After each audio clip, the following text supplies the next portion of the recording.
இதை எப்படி நம்ம ரெடி பண்ணலான்னு சொல்கிறேன். இதுக்கு முக்கியமாக ஃபஸ்ட்டு இந்த கரிசலாங்கண்ணியோட பொடி நமக்கு தேவைப்படுது. ஸோ இந்த கரிசலாங்கண்ணி பொடி வந்து ஒரு 100 கிராம், வெள்ளை கரிசலாங்கண்ணி பொடி 100 கிராம் எடுத்துக்கணும். அதுக்கப்புறம் தான் இந்த ஸ்பைசஸை நம்ம வந்து செலக்ட் பண்ணி எடுக்க போகிறோம். ஏலக்காய் 50 கிராம் தேவைப்படுது. கிராம்பு 20 கிராம். ஸோ ஏலக்காய் 50 கிராம்னா கிராம்பு நம்ம 20 கிராம், லவங்கப்பட்டை 20 கிராம், சீரகம் 20 கிராம் நம்ம எடுத்துக்கணும். ஓமம் 20 கிராம். ஸோ இந்த 5 மூலிகை ஓகே. இந்த 5 மூலிகைகளும் லேசாக வறுத்து கொரப்பாக பவுடர் பண்ணி வச்சுக்கணும்.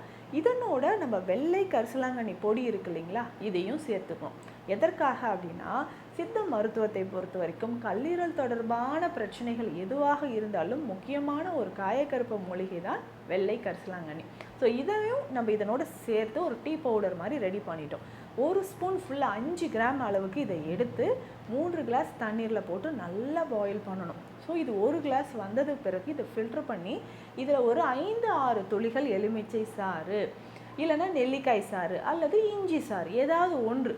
ஸோ இஞ்சி சாறு அப்படின்னா 1 ஸ்பூன் கூட இதில் மிக்ஸ் பண்ணிக்கலாம். ஸோ நெல்லிக்காய் சாறு அப்படின்னா 2 ஸ்பூன் மிக்ஸ் பண்ணிக்கலாம். எலுமிச்சை சாறுனா ஒரு 5-6 துளிகள் சேர்த்து காலையில் நம்ம குடிச்சிடணும். ஸோ காலையில் எம்டி ஸ்டொமக்கில், ஒரு சிலருக்கு அசிடிட்டி இருந்துச்சுன்னா உணவு காலையில் பிரேக்ஃபாஸ்ட் எடுத்து ஒரு 1 ஹவருக்கு அப்புறம் குடிச்சிடலாம். ஸோ ரெகுலராக இதை குடிச்சிக்கிட்டே வரும்பொழுது ஒரு 2 மாதங்களில் நமக்கு வந்து ஃபேட்டி லிவர் காணாமலே போகும் அப்படின்னு சொல்லலாம்.